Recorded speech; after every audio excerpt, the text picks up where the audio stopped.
Hi everyone, welcome back to another video. Today I am finally putting into action something that I mentioned in a previous video, which was my Come Book Shopping With Me NetGalley edition. So basically I had talked about how I want to use NetGalley a lot more. I've not used it in months since back in my blogging days, but I want to use it a lot more for YouTube to read and review arcs, and the plan is to do video reviews rather than written reviews. Going forward, what I really want to do is videos that are like a mix of a reading vlog and a review. So I'll go through the reading process of it first and then do a review at the end. That way there's a bit of variety. If people just want to watch the review, they could just watch the review. If they just want to watch the vlog, they could just watch the vlog, or you can watch the full thing. But that thought did not come to me until I was about halfway through this book. So today you're just getting a short review. But in future the plan is to do vlog and review. The book that I'm discussing today is also one that I've had on my NetGalley shelf for a long time. So the book is no longer really an arc, it is already out. There are lots of reviews out there, it's out to purchase, so yeah. But I still really wanted to read it and review it anyway, so that's what we're doing. Hopefully we can build up the percentage slowly but surely. So the book that I'll be talking about today is The Midnight Library by Haig.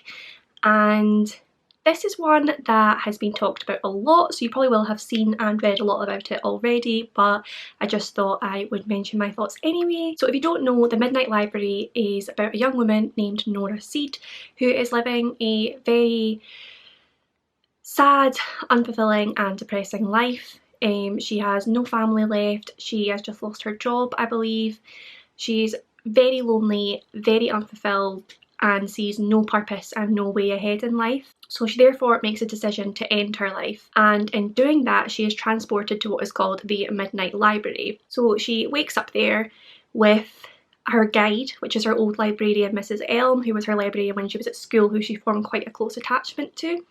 And Mrs. Elm explains to her that all of the books in this library are possible alternative lives that she could have lived, and that she is going to get the chance to experience as many of these lives as she wants in order to find a life that she thinks is worth living, and one that she can continue with instead of the one that she was previously in. Basically the novel then follows her trying out all of these different lives in which she made different decisions that led her to very different lives with varying levels of success, love, friendship, finance, everything. She tries a bit of everything basically. She tries lives where her whole life is about her career, she tries lives where she's rich and famous, she tries lives where she lives a poor life but builds very strong relationships in order to find out what life means to her and what success is to her and what she thinks would give her life purpose in order to carry on. I did give this book 5 out of 5 stars. I absolutely adored it, just as I did another book of Haig's that I've read. So this is only the second book of Haig's that I've read. The first one was How to Stop Time,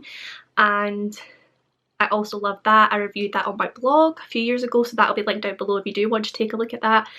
But this book had very similar sentiments in it as well. Haig always seems, well, in the 2 books that I have read anyway, he seems to write about sort of the meaning of life and how much control you have over your own happiness and the decisions that you make, and how things that can seem huge and horrible are so minuscule in the bigger picture, and how we should stop focusing on those smaller things, how we are a minuscule small part of the universe and should not instill in ourselves this huge idea of superiority and self-importance, and we should really take care of ourselves and take care of others, and that it seems to be the bottom line of life. In this book I absolutely loved the idea of parallel lives or parallel universes. So when Nora goes to the Midnight Library, all of these lives that she tries are basically all happening at the same time. So each time she's transported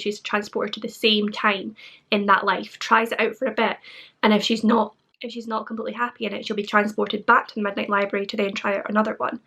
So the idea is that all of these lives are happening at once, and each time she makes a decision in life, that can branch off into lots of different lives that will all then continue side by side depending on what decision she made, which I just found absolutely fascinating. I absolutely loved reading about that aspect. It actually has prompted me to want to read more about that idea, and probably a bit of non-fiction about it as well. But yeah, I just found that so interesting. I think that was one of the most important things that really shows to you how much your decisions can affect your own life and how you do have a huge level of control over the trajectory of your own life, and choosing things that make you happy and choosing a way forward that will fulfill you. That, along with a line that is repeated a lot throughout the book, which is the only way to learn is to live. And I suppose that kind of puts forward as well, you are going to be faced with decisions throughout your life and these will lead you to different paths, but that's a good thing. You have to live in order to experience these different things and make decisions about what you want and how you go forward. I think what I love about Matt Haig's writing is he just really forces you to sort of look within yourself, look at your own decisions, and he really drives home to you how much control you have and how much you can affect your own happiness, and how if you're not happy with your life, there are things you can do to break out of that. He also looks into a lot, especially in this book, ideas of success and what success is, and how so many people have this idea that success means being in this high-flying career and making lots of money. Whereas he shows throughout the book how, yeah, that might be important to some people, but to people like Nora, that's what she thought success was. But really, when she tries those lives where she has huge success, she's lonely and she doesn't have those strong relationships with people. And it's the ones in which she's doing small things for the world and taking care of herself and forming these strong bonds and relationships with other humans. That's really what leads to a fulfilling and successful life. I just find his writing so inspiring and motivating. I think if you're in any sort of slump or rut or anything like that, read a Matt Haig book, read this book, because it's so inspiring. It, like I said, it really makes you think about yourself, your own decisions, and it really like pumps you up to go out there and make your life better. Like, he will have these huge spiels of pages where he gets quite sort of philosophical and talks about what you can do for yourself and what happiness is, what it means to be human. And a lot of authors, when they do that, it gets a bit boring and it gets a bit, not contrived, but it's like it's a bit self-absorbed, if that makes sense, and it just gets a bit boring. And a lot of the time I'll read it, but I realise I'm not really taking it in afterwards, whereas when he does that, I read every word and I just get so fired up and I'm like, yes, you're so right, and I just get pumped up to go out there, live my life and do what I want and make myself happy and follow my passions. Yeah, I just think his writing totally pumps you up, fires you up, inspires you, motivates you, and I just love it. I'm here for that. I think as well, Nora Seed, the character herself, is very well written in my opinion. I think it's very easy to relate to her. She's such a sort of normal person, a normal woman that you can really relate to. She goes through a lot of things in life that we can all relate to. She questions a lot of things that I can relate to about life, and the way that he writes her, looking at all her different decisions, her different lives, and thinking about what's important to her and ultimately if she wants to live. I just thought that was all very well written and you grow such a strong attachment to her throughout the novel, I think, which was one of the reasons that the ending is just... And on that note, I do think the ending is probably my favourite part of the entire novel, and I'm not going to spoil it, I'm not going to say what happens, but you need to read it and you need to get to the end, because it takes a lot for a book to make me cry, but I cried reading that ending. It was just so emotional, so inspiring again, and I didn't see it coming. I didn't know that was how he was going to wrap things up, but it made complete sense, and it was just so beautifully done. It was emotional, engaging, and just so well articulated, as always, by Matt Haig. He's just an incredible writer in my opinion, and it was one of those books that you finish it, you read the last page, you put it down, and you kind of just have to sit there for a few minutes and just think about what you've read and think about these ideas that he's put across to you and delve into yourself and how that book relates to you and what it's trying to tell you. Like, I sat there for a good few minutes and just stared into space and just thought about it.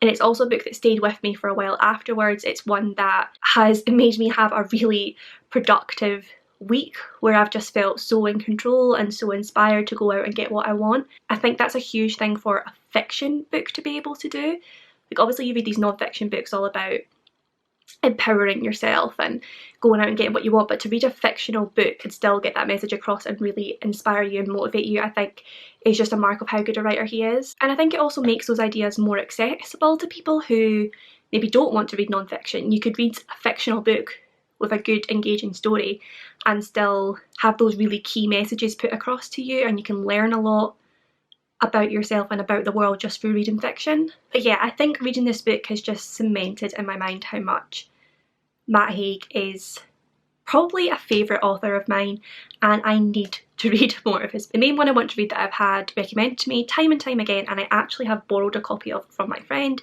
is The Humans. I've heard amazing things about that, and I'm going to assume it has a lot of the same ideas in it. It seems like, from what I've read so far anyway, these are things that are just important to Matt Haig, and they're important things for him to explore and discuss with his readers.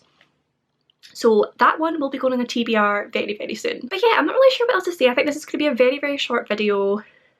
Basically, I loved it and it made me so pumped up and so inspired, and I want everyone to read it and feel the same way. I also really, really, really love the idea of the library, the Midnight Library, and going through just the setting of the library and going through it and opening these different books and trying these different lives. I think as I've said before, I just love anything that sort of looks at literature and writing and storytelling and the importance of it, and that in a way that kind of shows that link between life and books. I don't know, I just really enjoyed that. I enjoyed that setting.